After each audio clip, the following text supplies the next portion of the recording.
Meron na naman akong nagawang matipid na panghimagas. Masarap, mabilis at pag ito ang inegosyo mo sa taong 2024, siguradong mapabilis nakikita ka ng malaki.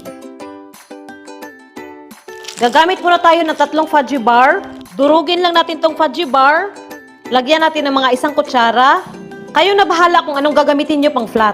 Ayan sa 3 fudgy bar, nakagawa ako ng 1 dosena. 2 at kalahating fudgy bar, yung kalahati nalunok ko na, char.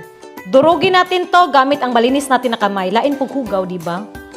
Hindi condense ha, hindi evap. 2-in-1 talaga na krema asada. Buhos natin ang 1 lata. Pisain natin ang 2 itlog sa ibang lalagyan. Tsaka natin ihalo dito. Konting asin, pagpabalance ng lasa.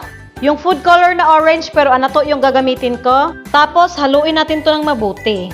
Pag ganito na halong-halo na, itabi lang muna. At tara na at lutuin ang gulaman. Tubig, 1 at kalahating tasa. Yung unflavored na puting gulaman, kalahati lang yung gagamitin natin. Haluin natin to ng mabuti hanggang matunaw. Ayan, pag halong-halo na, i-on na natin ang apoy. Sa sobrang hina lang. Pag ganyan na mainit na, patayin na yung apoy. Make sure na nakapatay yung apoy bago ibuhos ng mixture ha, para hindi magbuo-buo. I-on natin ang apoy sa mahina lang. Ukay lang ng ukay hanggang mag-simmer. Pag ganyan lang na nag-start ng kumulo, patayin na agad yung apoy. Ilipat natin sa kahit anong pitsil para mas madaling isalin sa cups. 12 cups, may tira pa Ayan 14 cups lahat, palamigin lang muna natin.